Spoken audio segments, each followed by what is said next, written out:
Los papás, si no tenemos plata, los niños no tienen educación, así de simple. Si no tenés que mendigarle al Estado y el Estado, por tu nivel socioeconómico, no te da. El derecho a recrearse. No se puede jugar en la calle tampoco, mucho peligro, mucho vehículo, mucha gente irresponsable. Y obviamente que vivan en un ambiente sin violencia y descontaminado. Para mí igual es un tema salir a la calle, o sea, me da miedo. Imagínate un niño, o sea. Esperemos que en un futuro el Estado le pueda dar esa seguridad. Meter a un niño a Sename es sacarlo con delincuencia. Lamentablemente es así. Si estamos hablando de un niño, veamos también qué pasa con el tema de los papás. Los papás tienen problemas psicológicos, ya, tratémoslo acá, pongámosle un especialista. Yo tengo un amigo y él me contó que estuvo en el Sename. Los derechos de los niños hoy en día se vulneran en el Sename. Fue muy horrible para él, muy traumático. Yo pienso que tendrían que deshacerse de todo lo que están ahí y poner gente nueva. Leí por ahí muchas veces que en vez de Sename decía Sáname. Entonces podría cambiarse todo el sistema, pero tenemos que cambiar todo lo que viene para atrás. Aquí tendría que estar el Estado y no lo está.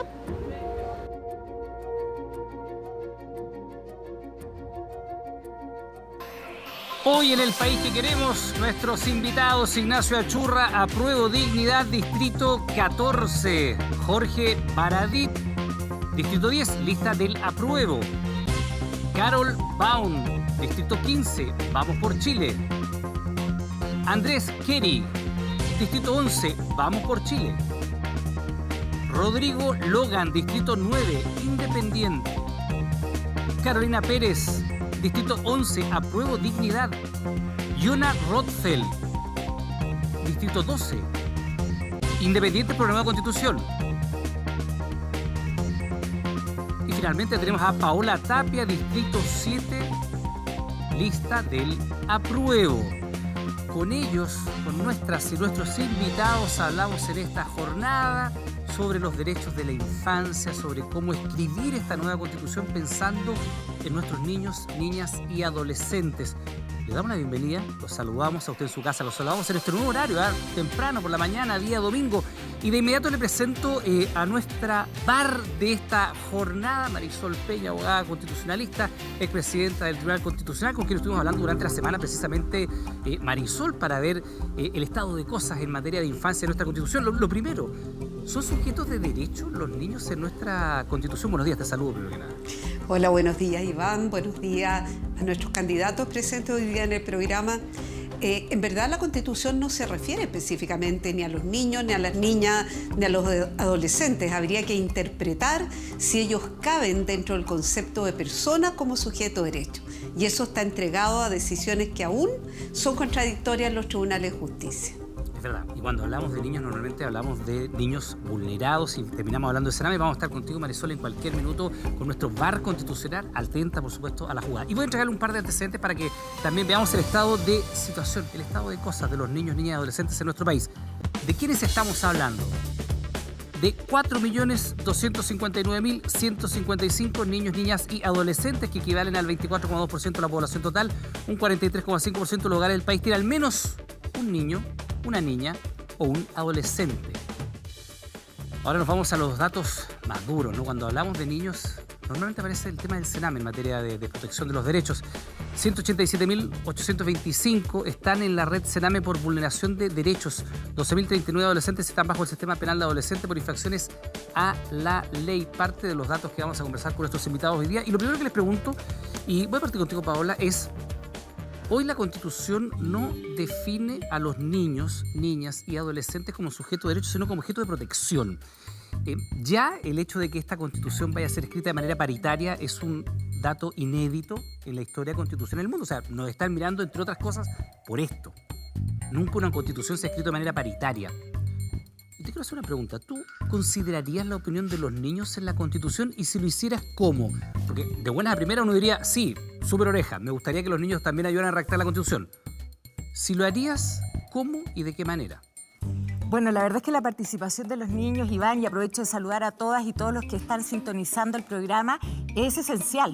efectivamente el derecho a la infancia hoy día no está contemplado como tal. Los niños son objeto de protección, pero no sujetos de derecho, y necesitamos avanzar en ese sentido. Entonces creo que ahí el reglamento de la Convención y también nosotros como constituyentes nos tenemos que poner en la situación de los niños y darle los espacios. Yo estaba participando en Valparaíso, la región que busco representar, precisamente con fundaciones de niños, y estuve en Plaza Virtual, que está organizada por la Mesa de la Infancia de la región de Valparaíso, y nos entrevistaron los niños y nos hicieron sus propuestas. Entonces, ¿por qué no generar esos espacios también en la constituyente para escuchar a los niños? Y muy importante también, porque una parte de los niños, nosotros necesitamos protegerlos 24 horas, los 365 días del año, pero también una parte de ellos, los que ustedes exponían, los más vulnerables, necesitamos también ahí establecer un mecanismo. Y hay fundaciones, ECAM es un ejemplo de personas que pasaron por el Sename y hoy día también quieren alzar la voz y darnos a conocer sus testimonios, no solo cifras, sino que testimonios. Carol, ¿y a ti te parece una idea aplicable, por ejemplo, tomar las ideas que tengan niños, niñas y adolescentes sobre el país que quieren imaginarse y construir esta Constitución e incorporarlo? Porque, insisto, suena como a un buen deseo, ¿no? Una idea bonita, pero ¿cómo aplicarlo? ¿Cómo hacerlo eso operativo? ¿Cómo funcionaría? ¿Habría que hacerlo a través del reglamento de la Constituyente? A mí me parece que todos los sistemas de participación tienen su complejidad para poder llevarlos posteriormente al texto mismo, porque por algo también tenemos un sistema de representación, ¿cierto? Pero tenemos que hacer todos los esfuerzos para que haya la mayor participación posible, y los niños también son importantes. ¿Cómo lo Nosotros, harías? después del 18 de octubre, yo estaba todavía en el Ministerio de Desarrollo Social, en la Subsecretaría de la Niñez, y hicimos más de 1000 diálogos ciudadanos con los niños, y es muy interesante escucharlo. De todo tipo de cosas que obviamente están en la Constitución y cosas que no, pero igual que los adultos. Así que yo creo que es importante generar alguna instancia en que se pueda escuchar, y a veces salen ideas que la verdad es que son muy interesantes, pero por lo menos los focos, los puntos más relevantes. Carolina levantó la mano. Carolina, porque yo encuentro que, claro, tienen que estar los niños, pero Carolina, ¿cómo lo harías? ¿Te parece una buena idea? Porque también uno tendría que empezar a pensar, los niños los vamos a escuchar a partir de qué edad, y en qué cantidad y en qué medida. ¿Es lo mismo un niño rural que un niño de una gran ciudad? ¿Un niño que pertenezca, por ejemplo, a la comunidad mapuche, que un niño que vive en un sector acomodado a Santiago, un niño del sector oriente de la capital versus un niño del sector sur o poniente? ¿Cómo lo hacemos?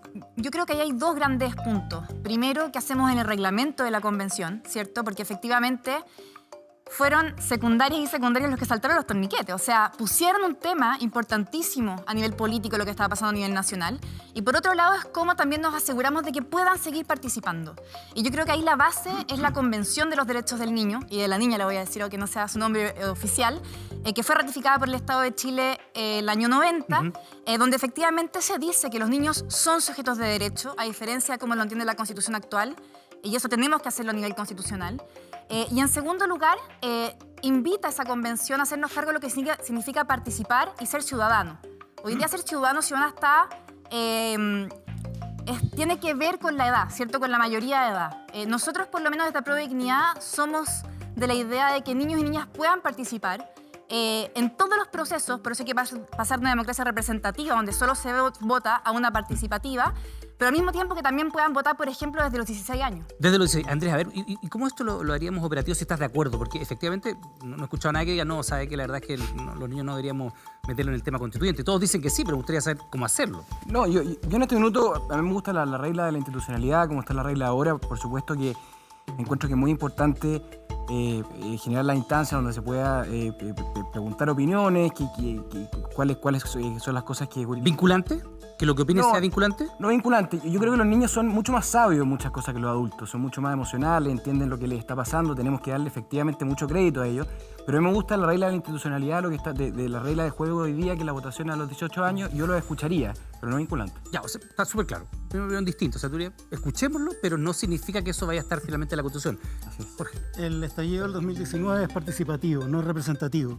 Y si nosotros queremos que esta Constitución sea legítima, tenemos que ver no si algunos u otros pueden participar, sino cómo todos pueden participar. En particular los niños, niñas y adolescentes en edad escolar o en la educación media, tienen organismos internos, tienen, centros de alumnos, federaciones, podemos pedir el apoyo. Se me corren con la respuesta. No, te lo estoy dando. ¿Cómo hacerlo para que participen? Te lo estoy dando. Por ejemplo, Te lo estoy dando. Hay los centros de alumnos de cada escuela, de cada curso, se pueden juntar, pueden generar mecanismos de... La idea es que haya una asamblea constituyente en todos los colegios, por lo menos desde mi punto de vista, y que esto se lleve a través de federaciones, organizaciones, ahí las municipalidades... Jorge, te sigo. Mientras estés trabajando en la constituyente, por ejemplo, poner clases de educación cívica en los colegios nuevamente y que de allí empiecen ellos en paralelo a... Tiene que haber un país constituyente, esto tiene que ocurrir no solamente con niños y niñas y adolescentes, tiene que ocurrir con los trabajadores, en las universidades, tiene que haber una deliberación nacional y los niños, niñas y adolescentes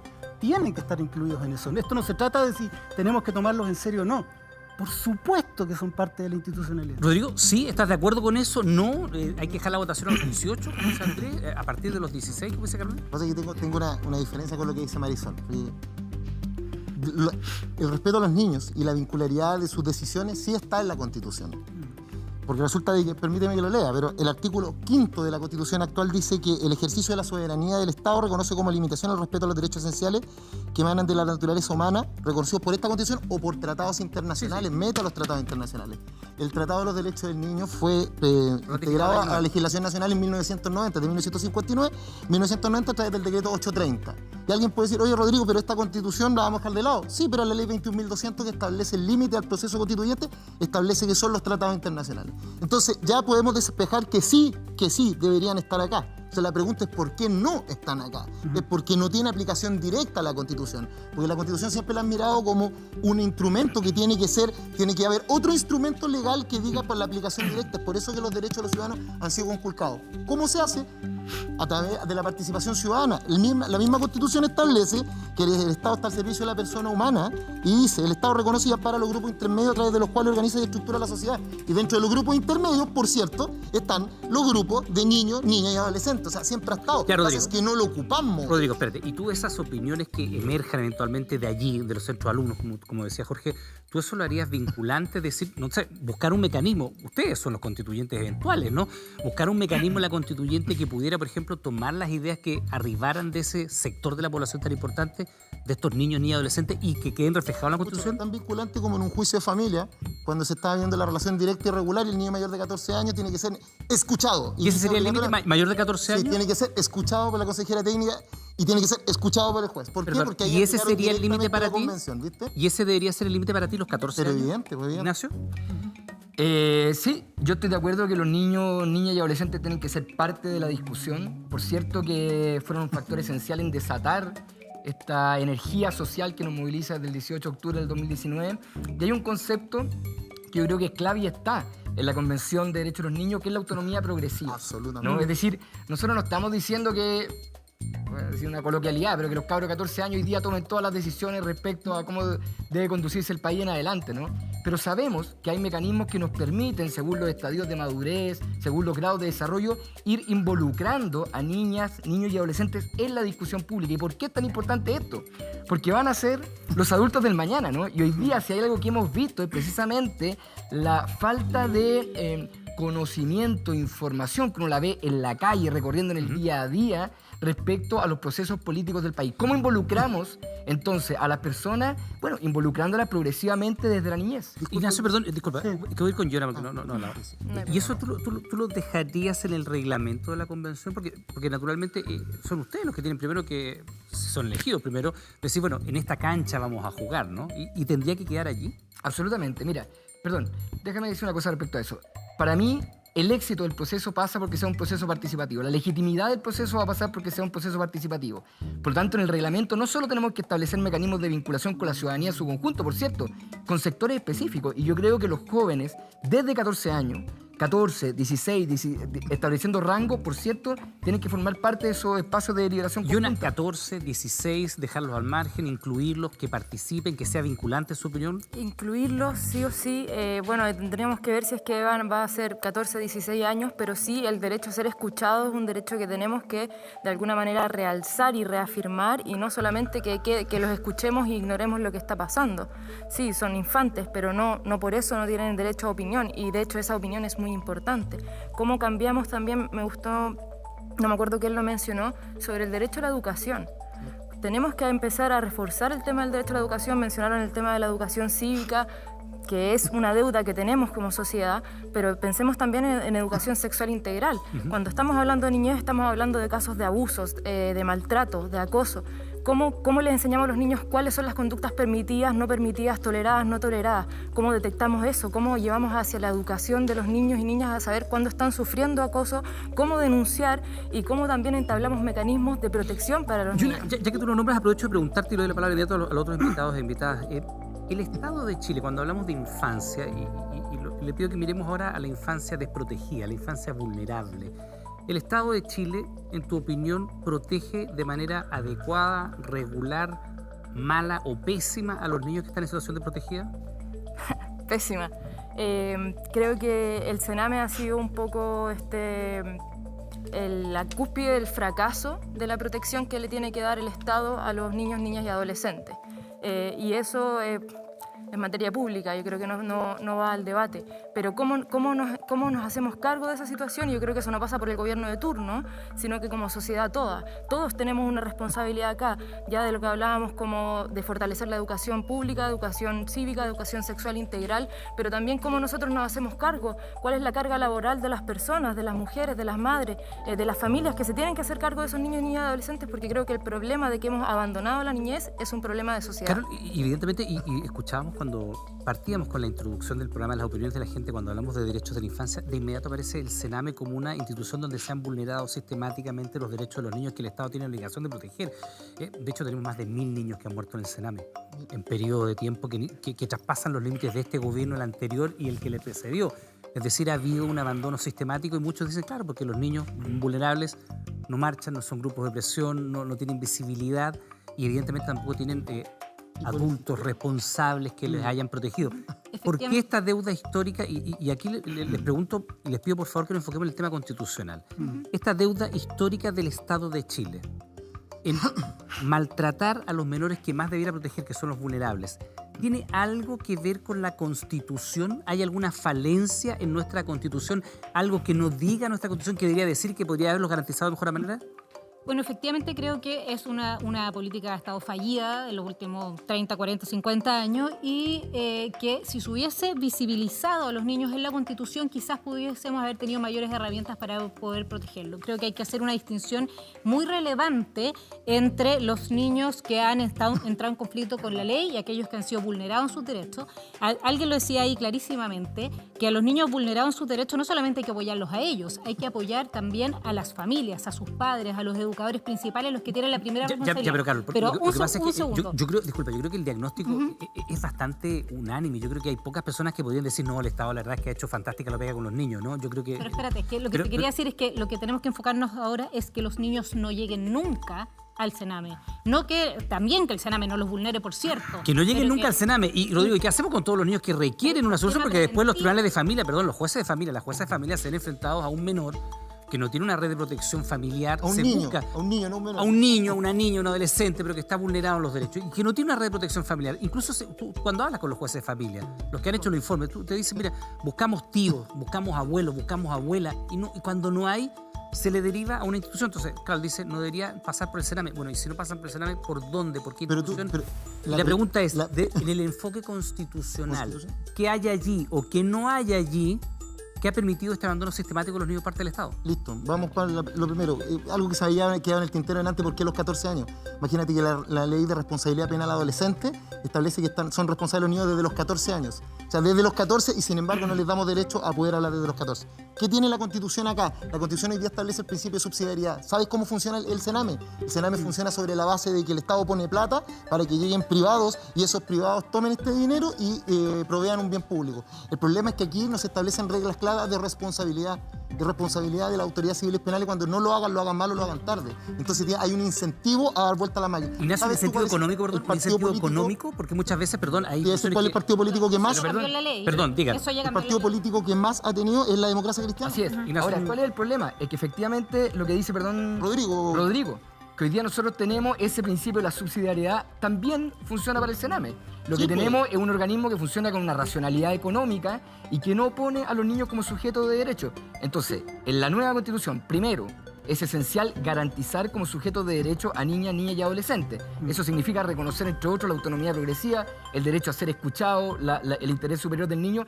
Pero dicho eso, y a propósito de que la Carol Baum fue subsecretaria de la niñez, sobre esta propia Constitución se puede hacer bastante más. Y ahí fue la derecha la que bloqueó la posibilidad de tener una ley de garantías de derechos de la niñez. Una ley de garantía de derechos de la niñez hubiera permitido tener un marco normativo muy distinto para la instalación de lo que va a ser hoy día, la división del Sename, que no es más que un Sename 2.0. Y eso no es así, porque el nuevo servicio que reemplaza el Sename en materia de protección efectivamente no tiene subsidiariedad absoluta, sino que tiene responsabilidad del Estado en todo. Y además que hay otra cosa que quiero decir claramente, las mayores vulneraciones se han producido en organismos administrados por el Estado. Y cuando a una institución tú le das una subvención, que ustedes están diciendo que lucra, pero la plata no le alcanza, porque siempre tienen que poner más cómo va a lucrar. Si no te alcanza, ¿cómo lucras? ¿Y a qué se debe el interés entonces y el lobby que han desplegado los empresarios precisamente para no salir de la sociedad civil también cree en la solidaridad. ¿Tú crees que el Hogar de Cristo, que María Ayuda solamente lucran? Lo que tenemos hoy día como proyecto, lo que tenemos hoy día como proyecto para lucrar. Lo que tenemos hoy día como proyecto, que es algo que además ya está operando, porque esto en octubre supuestamente empieza, pero ya está operando, que es el nuevo de servicio de protección a la infancia. Solo para que quede claro, tú dices replica que hay... la misma lógica subsidiaria que tenía el sistema anterior. Pero por favor, pero si yo funciona con los sistemas de colaboradores, funciona mediante licitación, con organizaciones, fundaciones. No, espérate. ¿Cómo no? Todos los organismos, todos, se tienen que reacreditar con parámetros mucho más... Sí, se reacreditan, toda la responsabilidad tiene mayor exigencia y siguen siendo organismos privados. ¿Sí? Ignacio, nuevamente el Estado da un paso atrás. El Estado lo haría bien y los privados mal. Carol, vamos a dar la palabra. Hay una advertencia para ustedes, porque tenemos que destruir. Antes que sí, yo me gustaría advertencia, recuerden, 30 segundos muteados si es que no dejan que el resto hable. Me gustaría introducir otro tema para el debate, porque encuentro que sumaría... Me gustaría que habláramos de la figura del ombudsman o defensor del pueblo, que es una figura creada en Suecia en 1809, que en el fondo defiende a los ciudadanos del mal actuar del Estado. Y una de las ideas que yo he escuchado entre constitucionalistas es decir, que quizás se podría generar esta institución para que reúna a la Defensoría de la Niñez y al INDH y darle autonomía constitucional como si fuera el Tribunal Constitucional, los bancos central, porque de esa manera se le generaría un rango o una cierta autonomía que permitiría que fuera menos politizado. Ok, pero te pido y te doy la palabra y me toca Dame un segundo. Solamente que te hagas cargo sobre el tema Sename, porque es un tema que aparece de inmediato como la entidad que más ha vulnerado probablemente los derechos de los niños como un abandono permanente del Estado. Y yo digo, en este gobierno, en el anterior, y usted puede darle la cuerda para atrás hasta donde quiera. ¿Qué pasa con eso? Efectivamente funciona mal.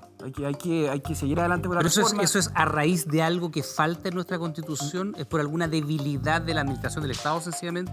Yo personalmente creo que debería tener una autonomía, debería estar metido, no depender de la Defensoría de la Niñez, no depender de donde está insertado, sino que se le debería dar un rango constitucional. ¿Cómo se hace? O sea, que el ombudsman, el único país de Latinoamérica donde no hay un ombudsman es en Uruguay y en Chile.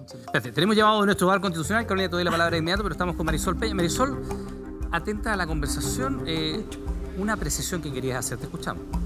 Bueno, desde luego, aquí se ha mencionado el tema de los tratados internacionales, pero quiero recordar a nuestros televidentes que la aplicación de los tratados internacionales sobre derechos humanos, como no está precisada en la Constitución su rango normativo preciso, tiene diferencias según se invoque ante el Tribunal Constitucional o ante los tribunales ordinarios de justicia. Entonces, ahí uno de los temas que va a quedar pendiente para los candidatos a convencionales es si la nueva Constitución debe definir exactamente el rango jurídico de los tratados internacionales, de forma que entendamos que están por sobre la Constitución al nivel de esta o entre la ley y la Constitución. A ver, Marisol, te pido que permanezcas con nosotros porque Carolina le tengo la palabra tomada, pero es que Rodrigo quiere hacer una precisión. Me parece que tiene un punto de vista distinto. Rodrigo, lo que pasa es que yo hago la pregunta, Marisol, con todo respeto. El artículo 5, inciso 2 de la Constitución establece que son un límite a la soberanía del Estado, al poder del Estado, dice que es un límite. O sea, es claro que se puede invocar de manera directa. Ahora, la forma en que se invoque procedimentalmente, en el procedimiento, si ante la Corte Suprema, esa es de invocación directa, no es una forma para decir que el derecho no se puede. Esa es tu opinión y déjame que Marisol... disculpa, y para poder tocar acá... Vamos a hablar con eso, dame un segundo. ¿Sí? Marisol. La verdad, Iván, quisiera que desviáramos la materia del programa hacia el rango jurídico de los tratados y cómo deben ser incorporados. Lo claro está que la Constitución efectivamente incorpora no los tratados, sino que los derechos contenidos en los tratados como límites al actuar de los órganos del Estado que no solo deben respetarlo, sino que deben promoverlo. Déjame hacerte una pregunta porque, a ver, este proceso constituyente que estamos viviendo es inédito por varias razones y está siendo observado internacionalmente, entre otras cosas, por ejemplo, por el carácter paritario. Y te pregunto, ¿hay alguna constitución, probablemente de las más contemporáneas, tendría que uno pensar que si lo hubiera estaría allí, que haya considerado de manera vinculante las opiniones de niños, niñas y adolescentes? ¿De alguna manera? No, esto sería inédito en Chile, como es inédito también el tema de la paridad de género al interior de la Convención Constitucional. Dicho en otras palabras, sería un importante desafío que Chile podría abordar de cara al resto del mundo. Ahora bien, aquí creo que ha existido consenso entre nuestros candidatos en el sentido que los niños deben ser escuchados. El tema de la participación y de la participación ciudadana en general no se completa con escuchar, sino que también con retroalimentar cuando esas opiniones se decía que eventualmente no van a ser vinculantes. Ese es el punto importante. Nuestro marco constitucional. Vamos a estar recurriendo a ti de inmediato. Voy con Jorge Baradit y Carolina, que tiene la palabra. Jorge. Lo primero que hay que entender es que la Constitución del 80 es producto de una revolución conservadora en el mundo entero y en Chile en particular. Y esa revolución conservadora instaló conceptos que son propios de las élites conservadoras. Liberal en lo económico, conservador en lo valórico, ¿no? Y en este caso, el Sename, la subsidiariedad, le da un golpe fuerte a la niña en ese sentido.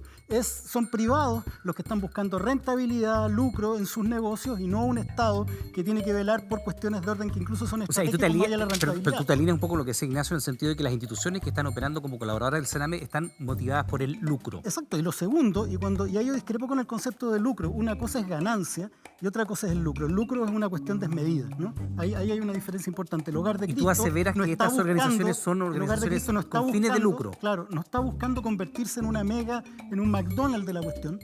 Está buscando ayudar a la gente. Una persona que va a instalar su negocio en el Sename consigue es un privado que está buscando rentabilizar su negocio y tener cifras azules a fin de mes. No es el trato que le podría dar el Estado, que más allá de la rentabilidad busca cuestiones de orden estratégico. Jorge, ¿me puedes entregar algún antecedente que tú tengas de cómo entonces un privado va a instalar, como tú dices, su negocio al Sename? Sí. Eso es lo que tú estás diciendo, que hay privados que... Está bien, pero me gustaría entregar antecedentes porque... Licita en el que tienen que poner al menos 40% extra de recursos. Ahora, pero una cosa vas a buscar tu negocio al Sename, ¿ya? Me gustaría cerrar a mí lo otro. Y en lo conservador, en lo liberal, en lo económico, en lo conservador, en lo valórico, está el problema de considerar a los niños objetos, no sujetos de derecho. Se les niega voto, se les niega participación. El problema que tiene Chile, para cerrar esto, es que Chile no tiene que ver si los niños participan o no, si los 14 años o no. Tiene que ponerse al día.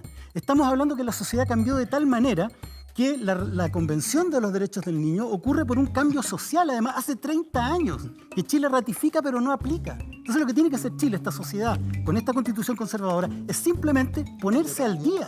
Carolina. Ya.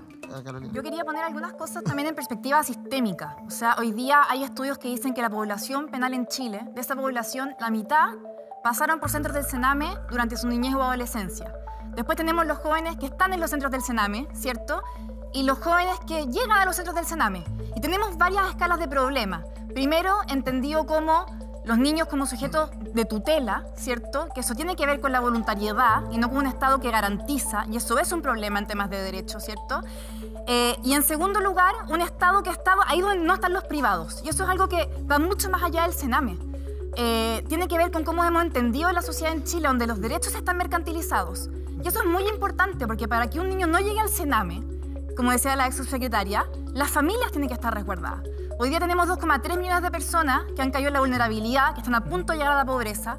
Tenemos un gobierno que no les da IFE, tenemos un Estado que no garantiza salud y educación de calidad, tenemos un Estado que no recauda, tenemos un presidente que no quiere royalty, que va a mandar ahora, que mandó al TC el tercer retiro del 10%. Tenemos una subsecretaría que el año pasado para el presupuesto, en contra de todo lo que dice el Comité de los Derechos del Niño, que son los que trabajan la convención, bajó el presupuesto en infancia, ¿cierto? Por ejemplo, en Chile Crece Contigo, que ese presupuesto bajó.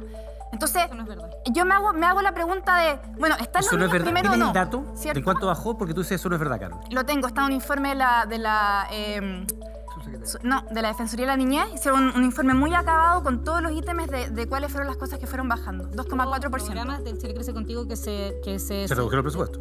¿No? Que se transfirieron. Mira, este fue el primer presupuesto en régimen. Paola, te doy la palabra a ti y después a Yona. Fue el primer presupuesto en régimen de la subsecretaría con Chile Crece Contigo, por lo tanto tampoco tiene base de comparación. Pero no se bajaron los recursos, al revés, se aumentaron los recursos. Paola, a ver, para que avance un poco la conversación. Cuando hablamos de niños, y estamos hablando del Sename, pero yo les quiero traer a colación un caso que probablemente debe ser de los casos más dolorosos que ha habido en nuestro país en el último tiempo en relación a los niños. Y es lo que ha pasado con el pequeño Tomás Bravo, ¿verdad? Un niñito que murió, todavía no sabemos las razones por las cuales murió. Y yo les pregunto, todo lo que ha pasado con el pequeño Tomás después de que fallece, ¿hubiera pasado si su condición socioeconómica fuese distinta? ¿Pasa porque es un menor que viene de un hogar de escasos recursos, sin grandes redes sociales, y se permite, por ejemplo, el Ministerio Público cometer la cantidad de errores que ha cometido, por decirlo de alguna manera elegante, o el servicio médico legal que se permite filtrar antes de que la familia sepa las conclusiones del informe? ¿Qué pasa en casos como eso y qué rol debiera tener el Estado para evitar que un niño que murió siga siendo vulnerado en sus derechos después incluso de su muerte y que la familia sea revictimizada permanentemente? Sí, bueno, sobre ese punto, Iván, y un poco redondeando las ideas quizás que hemos planteado todos, digamos, primero señalar y tomar como ejemplo que el programa implementado por el gobierno actual se denomina Mejor Niñez. Entonces uno se pregunta, ¿hay peor niñez? Y de nuevo el foco está mal, porque al final del día la responsabilidad es de la sociedad, es del Estado y es de la Constitución. Por eso, más allá de las citas de la actual Constitución, yo creo que lo importante aquí son las propuestas concretas. ¿Cuál es la mirada de futuro y cómo lo vamos a solucionar? Y ya hemos sistematizado esas ideas y hemos hablado de la niñez conceptualmente, con autonomía y con todos los conceptos que se asocian. Pero no hemos puesto al niño también dentro de una sociedad. Y ahí es donde hay que avanzar en educación, en salud y por sobre todo en justicia. A propósito de la pregunta, Tomás, hoy día la deuda en materia de infancia está en la justicia y tiene que ver precisamente con la vulnerabilidad, con la posibilidad de no acceder de la familia. El Ministerio Público, hoy día lo hemos hablado tantas veces, no hay una defensoría a la víctima. A la familia, ¿quién recurre? Tiene que perseguir un fiscal que está atochado de trabajo y por lo tanto la reforma estructural en materia de instituciones en la Constitución es tener no solo una defensoría que permita tener justicia para los niños, sino también evidentemente instituciones sólidas y que no pasan por el Sename 2.0 porque claramente no es suficiente. Me causa escozor cuando hablamos de sobrevivir al Sename, o que se acabe el Sename o que no vayan al Sename. El Sename finalmente debiese ser un espacio de protección, de cuidado, de contención, y es todo lo contrario. ¿Cómo hacemos ese cambio de chip? ¿Cómo lo vemos en la Constitución? Sabemos que la Constitución actual ratifica tal vez los pactos internacionales, pero no hay una bajada real, queda todo en letra muerta. Sabemos también que la Constitución consagra que todos nacemos libres e iguales en derechos. Sabemos que no es la realidad acá en Chile, consagra a la familia como núcleo de la sociedad. ¿Qué familia? Creo que vamos a tener la responsabilidad, o los que lleguen van a tener la responsabilidad de escribir la nueva Constitución con una perspectiva que tenga considerado todas estas falencias, que tenga considerado también cómo hacer efectivas las cosas que se consagren en la nueva Constitución, cómo hacer una bajada real, cómo darle ese rango constitucional a los tratados internacionales y que tengan una aplicación efectiva de protección a los niños, niñas y adolescentes. Y les planteo una pregunta que siempre es muy compleja de abordar como temática, porque recién conocíamos, les preguntaba por el caso de Tomás Bravo, que me parece que es de lo más doloroso que ha pasado con la infancia en nuestro país en mucho tiempo. No, hay uno más doloroso. Los informes de los 1.868 niños que murieron en el Sename y que no se ha investigado. Pero te quiero llevar eso es doloroso. Mira, yo te quiero llevar, hoy día se conoció durante la semana la muerte de y toda la prensa dijo, un pistolero de la legua. 26 años, ¿no? Sí. A los 13 años tenía 2 homicidios. Y tú sabes que el hijo de padre y madre encarcelado por drogas. Es un niño que pasó por el Sename. Que la pareja de la hermana. La pareja de la hermana abusó de su hermana y él, criado en un ambiente vulnerable y vulnerado en sus derechos, mató a 2 hijos de esa pareja. Bueno, un policía, cuando es detenido su padre y su madre, le dice, bueno, ahora tú te quedas a cargo de este negocio. Se lo dijo cuando tenía 11 años a ese niño. Entonces, claro, nosotros después llegamos a los 26 años de ese niño que pasó por el Sename como un adulto que ya tiene un voluntario policial importante. Y nosotros hoy día nos vemos en las noticias permanentemente. Niños de 15 años que son utilizados por personas adultas para participar en la comisión de delitos. ¿Qué hacemos con ese tema? ¿Qué hacemos con los niños que lamentablemente pasan de ser niños vulnerados en sus derechos a niños que son infractores de ley? Voy contigo, Andrés. Porque la gente que es víctima, por ejemplo, de un portonazo y dice, el niño de 15 años era el más violento. ¿Qué pasa con eso? Ese niño fue vulnerado en sus derechos y se transforma en un niño infractor de ley. Para mí esto es un signo evidente que hemos fallado como sociedad. Esto parte por el tema de la educación. Yo no sé si tú has podido ver todos estos casos que están saliendo de los niñitos que incluso tienen que subir a cerros para poder tener clases online.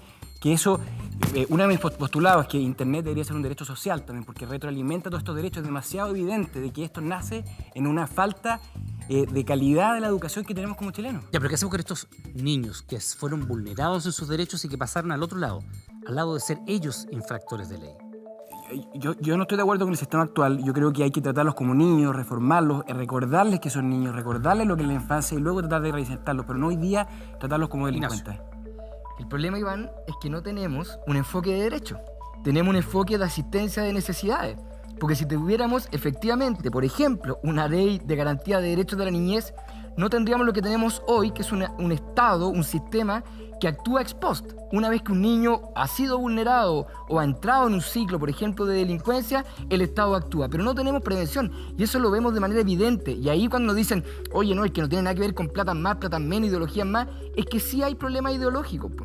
Hay problemas ideológicos porque precisamente los grupos que se han opuesto a que hoy día tengamos, por ejemplo, una ley de educación sexual integrada que permita que niñas y niños puedan reconocer, entre otras cosas, cuándo son vulnerados. Son la primera alerta, ellos entender los límites de su cuerpo respecto a un adulto. Eso hoy día no lo tenemos porque hay ciertos sectores de la sociedad que lo impiden. No tenemos una ley de garantía de derechos de los niños porque hay ciertos sectores de la sociedad que tienen este eslogan, no te metas con mis niños, porque creen que lo que quiere hacer el Estado es invadir el espacio de formación o la tutela familiar, cuando lo que se quiere es precisamente dotar a niñas y niños y adolescentes de herramientas para entender cuándo sus derechos están siendo vulnerados, ¿no? Entonces aquí hay ideas contrapuestas, no estamos todos de acuerdo, porque si estuviéramos todos de acuerdo, tendríamos hace mucho rato otro sistema de protección, tendríamos otro sistema de reinserción social. Evidentemente que hay posturas políticas de fondo y evidentemente Ignacio apunta a sectores más de derecha.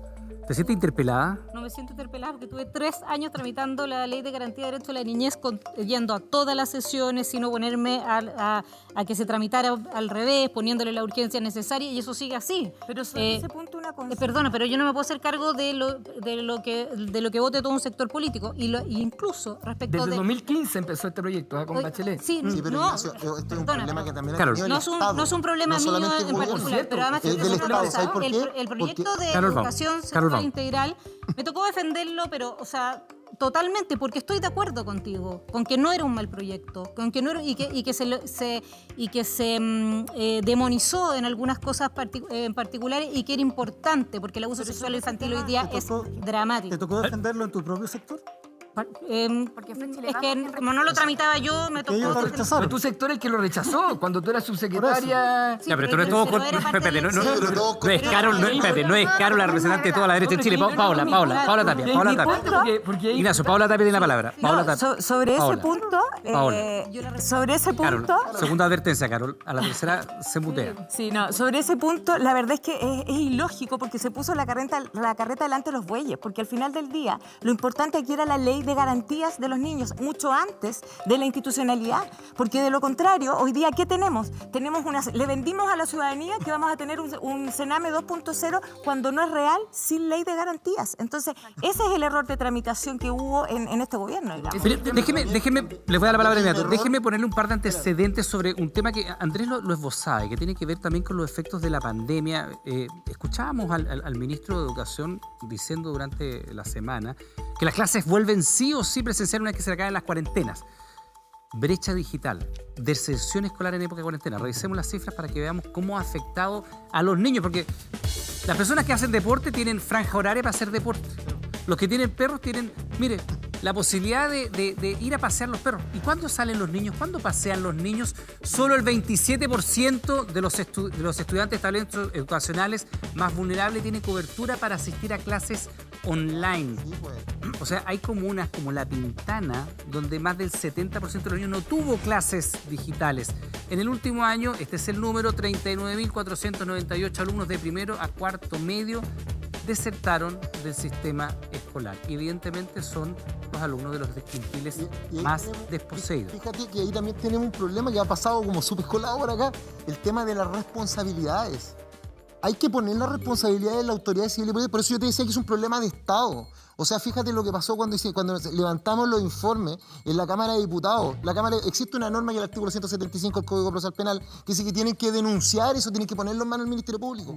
Esa es la forma de demostrar que realmente te interesan los niños y niñas. Cuando empiezas a ser responsable a las autoridades, cuando no lo hagan mal o lo hagan tarde. Porque recuerda que en la pirámide, la Constitución en la parte de arriba, pero abajo hay 21.300 leyes que tienen que estar de acuerdo con la Constitución. Y abajo de esas leyes hay 180.000 cuerpos legales. Ya, pero Rodrigo, para que no me las 21.300 leyes. En época de para que no se todas las pero es que yo quiero que en época de pandemia, donde han sufrido todos los sectores de la sociedad, tenemos niños que están desertando del colegio. Por supuesto. Tenemos niños porque todo el mundo habla de la teleeducación, del teletrabajo, y hay niños que ni siquiera tienen conexión a internet. Y habiendo los que tienen conexión a internet, no tienen los dispositivos porque los papás están en teletrabajo, ¿cachai? Es conocer a tu gente. Tú no puedes hacer una política del escritorio. Tienes que hacer desde el territorio, desde ahí. Carolina.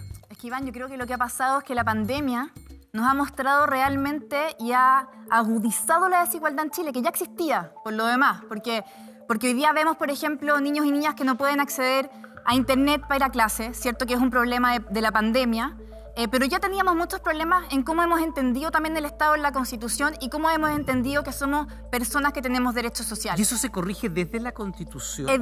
Efectivamente sí. Nosotros estamos, por ejemplo, postulando acabar con el Estado subsidiario, que si bien no está escrito subsidiario en la Constitución, está ahí, ¿cierto?, en cómo se han redactado los diferentes derechos, como salud, elegir. Bueno, los que tienen plata eligen una, los que no tienen eligen otra, ¿cierto? Entonces, cuando hablamos de subsidiariedad, hay que avanzar hacia un Estado que sea protector, cuidador, garante. Y eso tiene que ver con el Sename. Y aquí yo quiero poner algo, si me permites hacerlo muy brevemente, porque cuando hablamos del carácter subsidiario del Sename, ¿cierto?, o tutelar y no de derechos, esto es anterior a la Constitución del 80 de Pinochet. Esto siempre fue así. Y la raíz histórica es que el Estado se empezó a meter ahí donde no estaban, por ejemplo, grupos religiosos, comunidades que cuidaban niños. Entonces, la lógica del Estado siempre ha sido de relleno. No ha sido de planificación, no ha sido sistemática. No ha sido también de tener una centralidad que sea descentralizada y cuide a los niños en todos los rincones de Chile. Y eso es lo que necesitamos. Recursos basales, no por stock de niño, que es terrible decirlo, pero esa es la terminología, no por stock de niño, como se le dice en los subsidios. Recursos basales para tener espacios de cuidado, contención, y que ojalá todos estos niños en el fondo no terminen, como decía antes, siendo la mitad de la población penal, ¿cierto? Porque eso habla de por qué el sistema lleva fallando sistemáticamente tanto tiempo. Porque cuando hablamos de los derechos de la infancia, probablemente el derecho de acceder a educación, ya no de acceder a educación de calidad, porque eso ya sería plantearnos una hipótesis muy difícil de materializar en un país como este, pero acceder a la educación. Y estamos viendo niños que se van de las clases. Exacto. Niños que cuando usted escucha al ministro decirle, mire, estamos con teleeducación, ¿no? Hay niños que no tienen internet. Entonces, ¿qué pasa ahí? Nunca en una discusión constitucional hay que perder de vista la visión macro. La Constitución del 80 lo que busca es crear un Estado subsidiario, este péndulo que va de lo privado a lo público, apernarlo y martillarlo en el lugar para darle espacio a lo privado. En el caso de los niños que no tienen acceso a internet, es el más dramático quizás ejemplo de hoy día. ¿Por qué? Porque a mí me escriben de Coyihuay o me escriben de Penco, del interior, y me dicen, acá simplemente no hay internet. ¿Cuál es el problema? Que cuando los derechos están entregados a la rentabilidad de privados, el privado no va a ir a esos lugares porque no le renta atender a 10 personas. Y eso no es culpa del privado, ellos están buscando rentabilidad. Por eso que el Estado, que de ser jibarizado y chiquitito como hoy día, debe crecer y ser un Estado moderno, cuidador, un Estado que además ofrezca servicios y que esté obligado a llegar a Coyihuay y a Penco. Más Estado y menos privado garantiza eso. Yo no estoy diciendo eso. ¿Qué estás diciendo? Estoy diciendo que suelten el péndulo.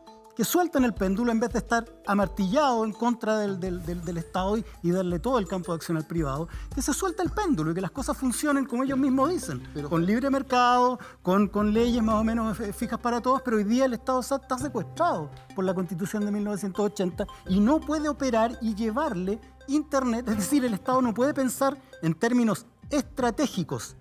Solamente tiene que entregarle a los privados la posibilidad de actuar en términos de rentabilidad solamente. Le voy a hablar a Paola de inmediato y a Andrés también, que los tengo pendientes, pero estamos nuevamente con nuestro bar constitucional.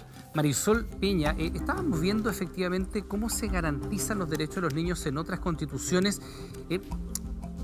En la búsqueda que has estado haciendo durante las intervenciones de nuestros invitados y nuestras invitadas, ¿hay algún ejemplo de constitución que sí garantice de mejor manera los derechos de los niños? Bueno, no cabe duda, las constituciones latinoamericanas de última generación, en términos generales, van mucho más allá de lo que nosotros tenemos. No hay que olvidarse que esta constitución entró a regir en el año 81, por lo tanto han pasado varias décadas y necesita ayornarse. Y en ese sentido, tal vez mencionar aquí, Iván, solamente como ejemplo, la Constitución colombiana del 91, que es hija de un proceso constituyente muy amplio, participativo, que establece que los derechos de los niños prevalecen sobre los demás. Vale decir, le da un rango superior. Increíblemente. Pero además especifica que respecto al derecho a la educación, a diferencia de lo que tiene nuestra Carta actual, ese derecho tiene como titular privilegiado a los niños. Y en lo que se refiere al derecho a la participación, los adolescentes tienen también en esa Constitución una participación muy destacada en los distintos ámbitos en que a ellos les pueda concernir. Y finalmente son constituciones donde el nuevo enfoque de gobernanza, esto es, alianzas público-privadas para ir en satisfacción de las necesidades sociales, están muy presentes. Marisol Peña, nuestro bar constitucional, te damos las gracias por estar con nosotros durante esta jornada de domingo en la mañana. Que te vaya muy bien. Muchas gracias. A ustedes, gracias. Paola Tapia, interesante lo que decía a propósito de la Constitución colombiana del 91, los derechos de los niños relevados por sobre el resto. ¿Es algo que nosotros podríamos y deberíamos hacer?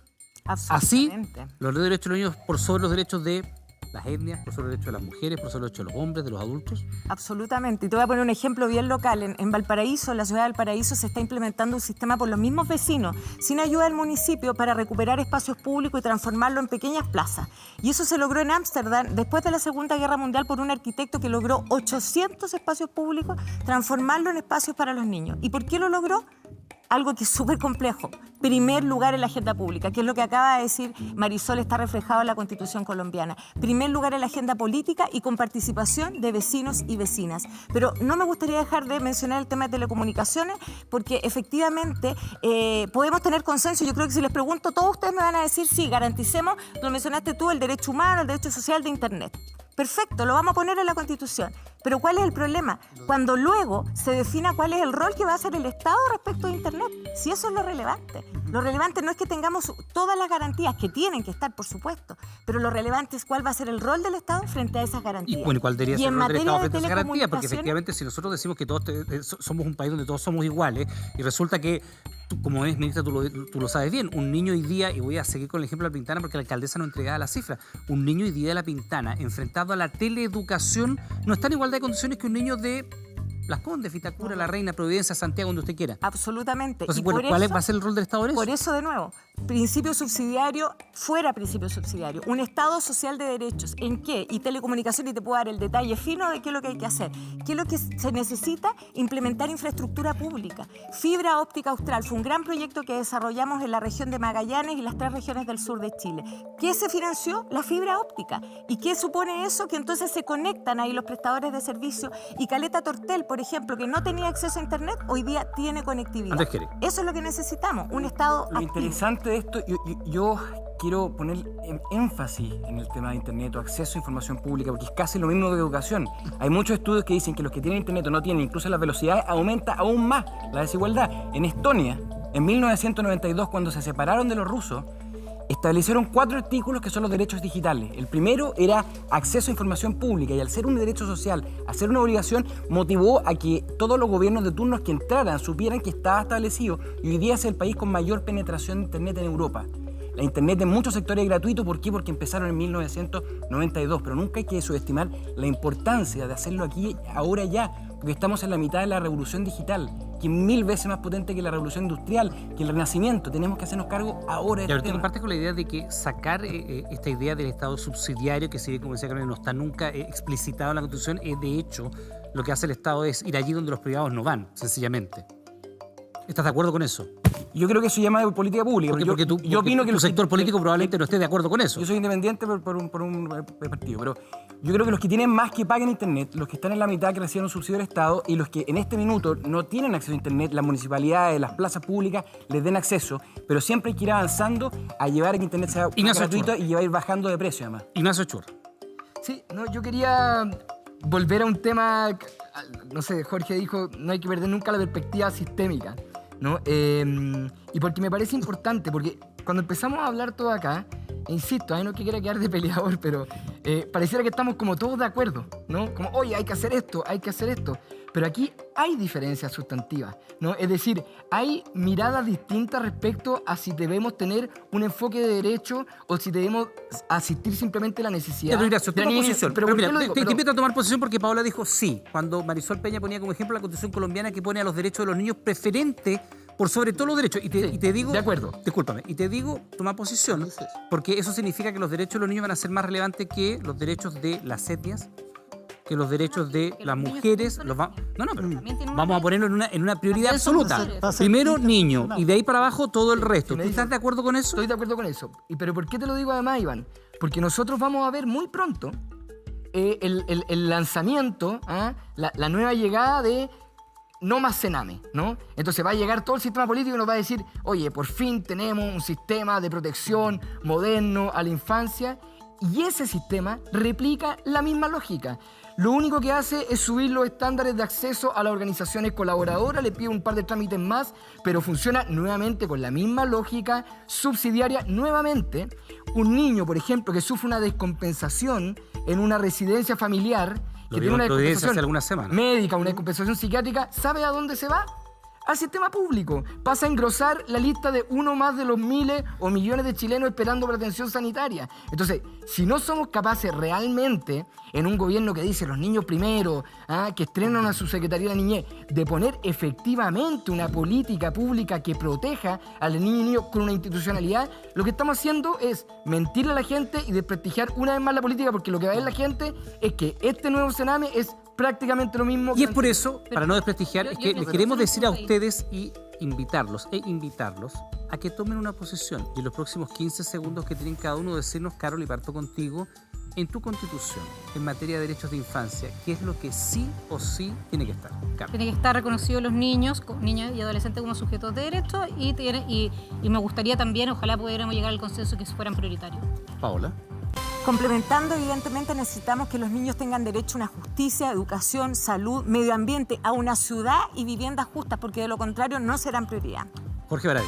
Sujeto de derechos en una sociedad dentro de un Estado garante de derechos en salud, educación, vivienda digna y, por supuesto, todos los derechos que corresponden para su vida laboral y previsional. Andrés Gil. A mí me gustaría incorporar la figura de un ombudsman que reuniera a la Defensoría de la Niñez y al INDH de manera que se fuera realmente autónomo. Ignacio Churra. Niñas, niños y adolescentes como sujetos de derecho, considerando la autonomía progresiva, es decir, de que se vayan haciendo parte de la vida pública respecto a sus diferentes estadios de madurez. Rodrigo López. Sujeto de derecho, la responsabilidad en el cumplimiento de los derechos efectivos y la conceptualización de los mismos, porque delante estábamos hablando de educación y la educación solamente se conceptualiza como educación formal, pero no es lo que dice la ley sobre la educación y no es lo que dice los tratados internacionales. Carolina. Como dice la Convención de los Derechos del Niño, niños como sujeto de derecho, autonomía progresiva, dentro de un Estado garante de derechos sociales para los niños y sus familias y las familias reconocidas de todas las formas en que son. Iona Rota. Niños, niñas y adolescentes titulares y sujetos de derechos no como objeto de protección y prioritarios como parte del primer orden de prioridad de protección del Estado, que no lo ha sido. Bueno, niños y sus derechos, infancia desprotegida, es lo que estamos conversando hoy día acá en El País que Queremos. Vamos a hacer una pequeña pausa. De regreso a comerciales, vamos a hacer el sorteo ahora. Vamos a hacer el sorteo ahora para saber el orden en el cual ellos van a participar. Le quiero dar el dato, acerque su teléfono al código QR que va a aparecer en pantalla. De nuestro portal 24horas.cl tenemos toda la información sobre los candidatos y las candidatas para que conozca sus propuestas, quiénes son candidatos en su distrito. Hacemos una pequeña pausa, estamos de regreso de inmediato. Esto es El País que Queremos. Ya estamos de regreso, este es El País que Queremos. En comerciales sorteamos el orden en el cual nuestras y nuestros invitados van a responder una de las preguntas que tenemos puesta aquí. Paola Tapia sacó el número 1. Paola, por favor, escoge una pregunta. El número de la suerte, el número 1. Ahora vamos a ver cuál sale. El número 6. Veamos de qué se trata la pregunta número 6. La dejamos acá porque ya no está para el resto de los invitados y las invitadas. Armas. Ese es el tema. En Estados Unidos el derecho a portar armas, portarlas, está amparado en la Constitución. ¿Debiera la nueva Constitución chilena establecer este derecho? Sí, no. ¿Con qué criterio? Paola. Tienes un minuto, te escuchamos. Debemos lamentar, sobre todo en el último tiempo, el aumento de la delincuencia y la inseguridad. Solo comparando los años 2019 y 2020, aumentó un 38% la tasa de homicidios en nuestro país.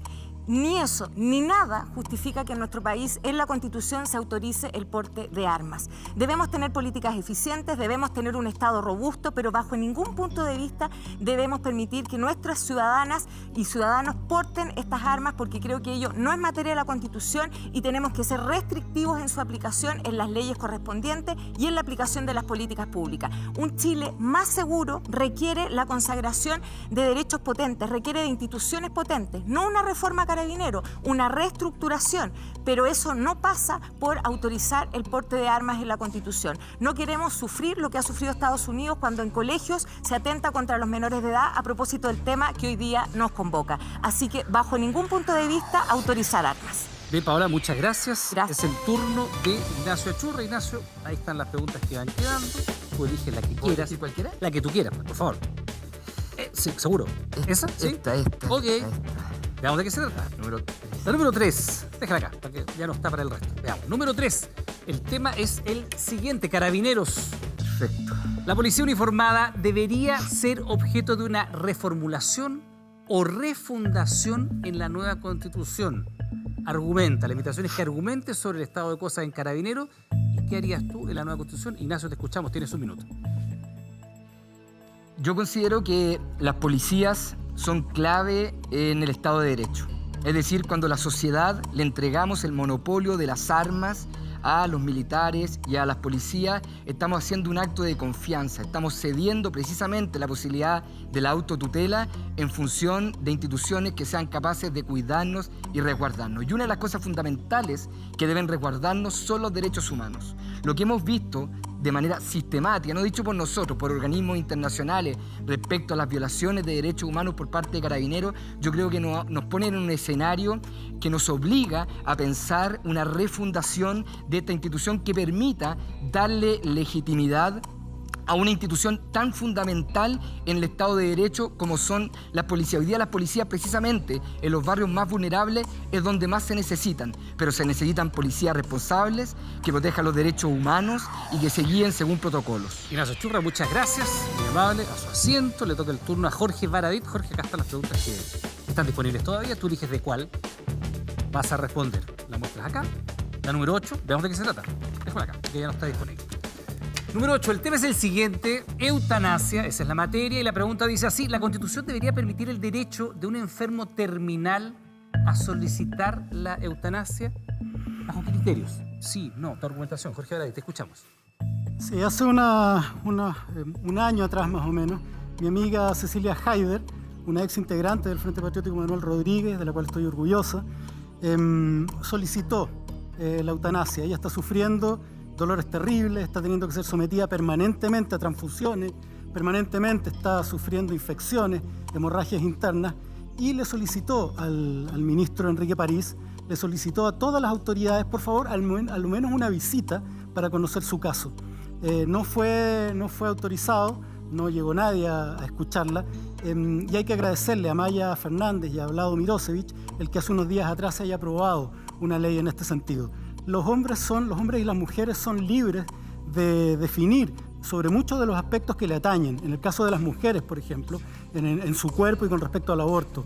Todos nosotros deberíamos tener la libertad de terminar nuestras vidas porque tenemos derecho a una vida digna. Jorge Baradit, muchas gracias. Carolina Pérez, tu turno. Tienes que elegir una tarjeta. Número 5, veamos de qué se trata. Póngala acá, por favor. El tema número 5 es el siguiente. Libertad de expresión. ¿Debería tener límites la libertad de expresión para evitar funas, insultos o incitaciones al odio, como ha ocurrido en casos de alta connotación social? Carolina, tienes un minuto. Te escuchamos. Es interesante el tema de la libertad de expresión. Yo creo que la libertad de expresión debe estar y ser protegida en la Constitución, pero claramente que tiene algunos límites. Uno, por ejemplo, es el negacionismo. Como hemos podido ver en algunos debates constituyentes, a algunos candidatos de Chile Vamos que niegan, por ejemplo, lo que sucedió en la dictadura cívico-militar en este país, que niegan la violación sistemática de los derechos humanos que hubo, y otros tipos de libertades de expresión, como lo que pudimos ver estos últimos días de parte del Ejército de Chile, que no son fuerzas deliberantes y que sin embargo han pasado por sobre lo civil, que es quien lo regula, y han dado su opinión sobre temas de contingencia nacional. Eso me parece completamente inaceptable y está completamente fuera de lugar y es grave para la democracia. Y solo para terminar, quería invitar a toda la gente del Distrito 11 a votar por las fuerzas del apruebo que vamos a transformar este país y vamos a hacerlo uno digno, feliz y soberano. Bien, pues Carolina, muchas gracias. Es el turno de Yona Rothfeld, que viene acá a escoger la pregunta. Van quedando menos, pero antes. ¿Antes qué? Momento. Pausa. Estamos de regreso de inmediato. Esto es El País que Queremos. Espérenos.